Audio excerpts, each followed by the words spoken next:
kami sangat membutuhkan air. Itu yang utama untuk Lorong Gardang. Ya, kami sangat membutuhkan air bersih.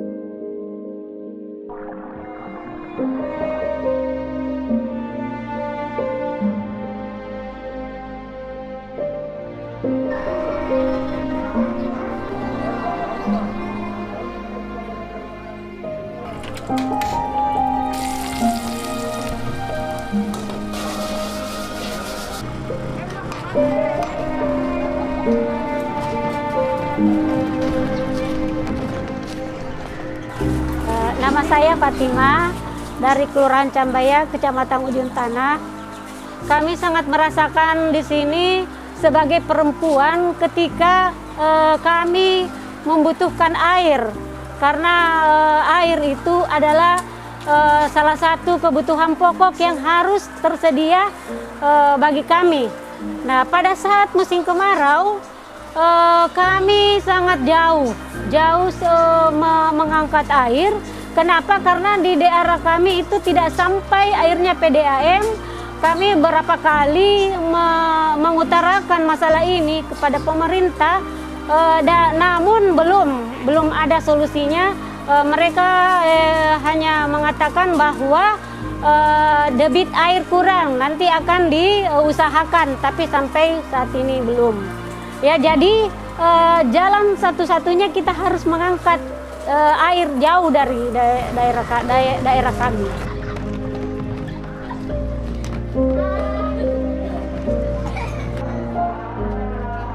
Yang biasanya kami ambil itu 2.000 per cergeng. Airnya 2.000 per hari, kali 30 sekitar 600-an. Kalau pendapatan hanya 3 jutaan, mana lagi kebutuhan pangan, jumlah keluarga yang harus dibiayai. Jadi kami merasakan di situ merasa pengeluaran kami banyak, pemasukan kurang.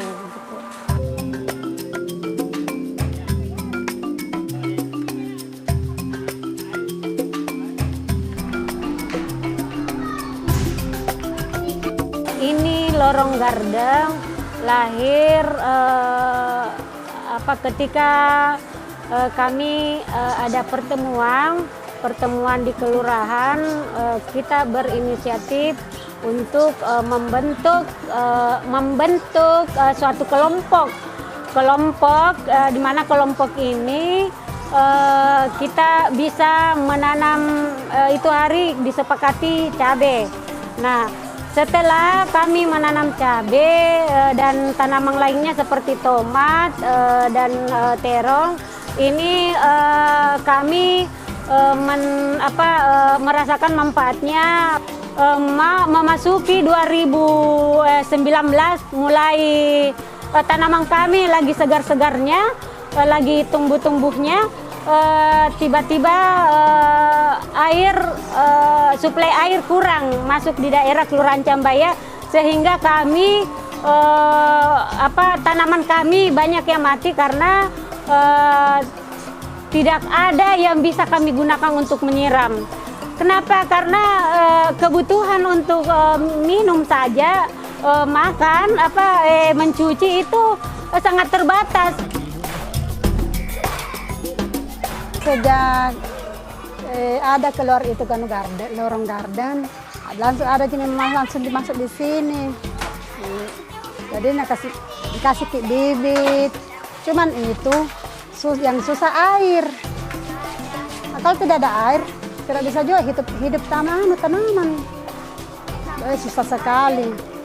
Air sumur di sini kayak air laut, asin sekali. Jadi susah dipakai air sumur.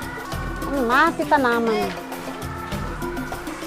Susah sekali. Yang mau saja diminum susah, apalagi mau pakai menyiram.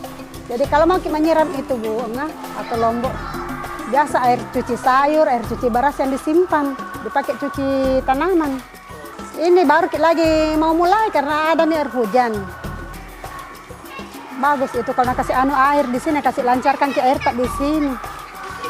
Karena kita kan butuh juga pakai memasak, pakai mandi, minum. Bertambah karena itu bunga mau juga disiram. Nah, kalau tidak disiram, mati. Banyak-banyak ini. Karena satu kali menyiram itu ada 3 jerigen. Jadi kalau pagi sore menyiram, kali 1 bulan. Saat ini Kota Makassar perlu kami sampaikan merupakan kota yang rentan. Kota rentan plus kota yang rapuh, ya, tidak kuat gitu. Jadi apalagi di tengah perubahan iklim saat ini ya. Kenapa saya katakan demikian? Pertama, ketika musim kemarau, masyarakat Kota Makassar, sebagian besar masyarakat Kota Makassar akan frustasi menghadapi kemarau panjang. Ketika menghadapi kemarau panjang, frustasi karena air susah sekali mengalir ke rumah mereka. Itu real terjadi. Yang kedua, di daerah-daerah pesisir di kala musim kemarau terjadi intrusi air laut. Air laut itu jadi ketika masyarakat menyalakan kerannya, bukan air tawar yang mereka konsumsi terima, tetapi ke air asin. Yang kedua, ketika di musim kemarau, di musim penghujan, masyarakat Kota Makassar harus menghadapi hujan dengan curah hujan yang tinggi, dan dampaknya mereka harus menghadapi banjir ya. Tidak hanya di pemukiman mereka tapi juga di ruas-ruas jalan utama. Ini saya kira situasi yang patut diperhatikan oleh Kota Makassar. Dan yang saya mau katakan, pembangunan berwawasan kapital, pembangunan berwawasan modal harus segera dihentikan. Maka pemerintah sudah harus mengambil langkah tepat, yakni memulihkan Kota Makassar, meningkatkan kerentanan dengan menciptakan daerah-daerah penyangga, daerah-daerah lindung, daerah-daerah hijau sebagai langkah mitigatif atas perubahan iklim itu tadi. 5 tahun terakhir kita sedang diperhadapkan pada krisis iklim di Kota Makassar. Angin kencang, kemudian pasang surut air laut yang tentunya menjadi ancaman besar bagi teman-teman perempuan yang tinggal dan hidup di sekitar pesisir Kota Makassar, khususnya di wilayah Ibu Fatimah di Kelurahan Cambaya. Pemerintah Kota Makassar sebenarnya memiliki satu program untuk kemudian menjawab ancaman bencana iklim di Kota Makassar, yakni pengembangan lorong garden. Nah, sayangnya bahwa dalam proses penyusunan rencana program ataupun aksi adaptasi perubahan iklim di Kota Makassar itu tidak melibatkan perempuan secara penuh, atau misalnya keterlibatan perempuan hanya pada level implementasi. Ketika dirancang program tersebut itu mereka tidak dilibatkan. Yang dilibatkan hanya perempuan yang tergabung dalam organisasi PKK. Tetapi perempuan secara umum yang terdampak langsung akibat perubahan iklim itu mereka tidak dilibatkan.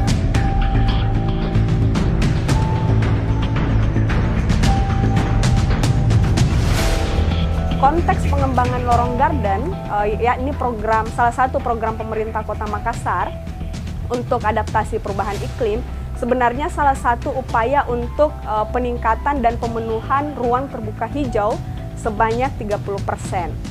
Nah, sayangnya program ini juga belum menjawab apa yang menjadi situasi perempuan di pesisir. Justru hadirnya program lorong garden ini menambah beban ekonomi perempuan. Kenapa? Karena program lorong garden ini dirancang itu tidak disertai dengan tersedianya fasilitas dan juga air bersih di sekitar pesisir. Sementara kita ketahui bahwa ketika perempuan mengalami kekeringan, itu akses air bersih itu mereka sangat kesulitan, sehingga perempuan harus sampai tengah malam mengantri air, mendorong gerobak yang tentunya juga rentan pada situasi keamanan perempuan. Dan juga tentunya bicara soal kebutuhan air adalah kebutuhan perempuan, karena perempuan yang setiap bulannya mengalami menstruasi, kami yang memiliki tentunya kebutuhan air yang lebih dibanding dengan laki-laki untuk kebutuhan kesehatan reproduksi perempuan. Kami berharap bahwa kedepannya pemerintah Kota Makassar dalam menyusun aksi ataupun program dan juga kebijakan iklim di Kota Makassar itu harus mengintegrasikan isu gender ke dalam proses perencanaan. Kenapa? Karena sebenarnya kita sudah punya instruksi Presiden nomor 5 tahun 2011 tentang pengaruh utamaan gender dalam pembangunan, dan juga Sulawesi Selatan itu sudah mempunyai peraturan daerah tentang pengaruh utamaan gender yang mengatakan bahwa perempuan itu harus terlibat dalam seluruh proses tahapan, mulai dari penyusunan perencanaan ataupun aksi dan kebijakan sampai pada tahap monitoring dan evaluasi.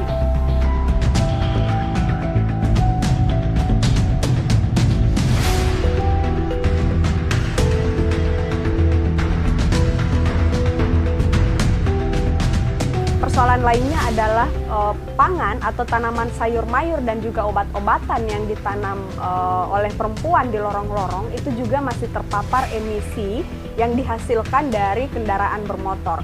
Sehingga ketika perempuan memanen dan juga mengkonsumsi sayur mayur dan juga tanaman obat yang ada di lorong, itu mereka sangat rentan terhadap kesehatan perempuan karena tanaman itu terpapar emisi kendaraan. Lorong garden ini sebenarnya bisa dikembangkan menjadi lorong garden zero emisi. Artinya bahwa lorong garden ini secara co-benefit bagi perempuan itu ada karena perempuan bisa menghasilkan tanaman pangan. Nah, ketika program lorong garden itu dikembangkan menjadi lorong garden zero emisi, maka tanaman pangan yang dihasilkan dari lorong garden itu juga aman dikonsumsi bagi perempuan karena tentunya tidak terpapar dan juga sehat bagi kehidupan perempuan.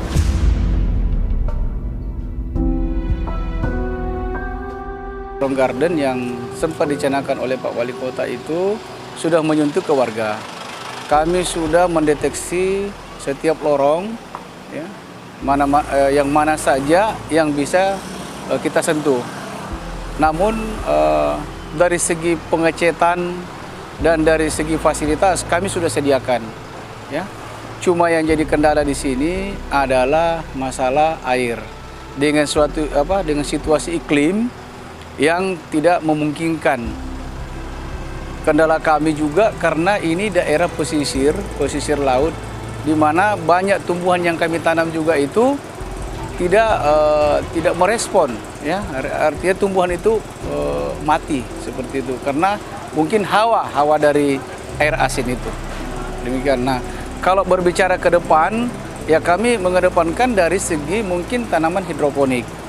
Nah, lagi-lagi kalau memang tanaman hidroponik ke depan ini kami bisa gunakan untuk di lorong garden, maka yang kami untuk prioritaskan utamakan di sini adalah bagaimana air yang disuplai ke Kelurahan Cambaya ini bisa terpenuhi. Dengan hadirnya lorong garden ini sangat dibutuhkan oleh masyarakat.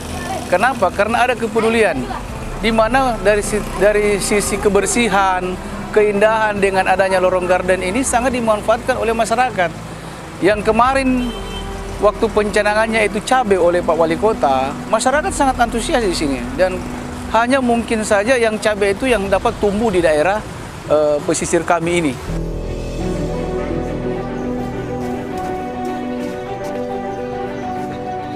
Kami berharap seperti itu karena kami sebenarnya menikmati, sebagai perempuan kami menikmati selain dari keindahan alam, sejuk, kami juga bisa mendapatkan manfaatnya ketika memetik hasilnya. Kita bisa menikmati, minimal menikmati dalam rumah tangga kita sendiri, tidak perlu lagi ke warung beli. Ya, jadi kalau insya Allah kalau lancar lagi airnya ini, kami akan mulai lagi seperti pertama kali kita bentuk. Jadi kami sangat membutuhkan air, itu yang utama untuk lorong garden. Ya, kami sangat membutuhkan air bersih.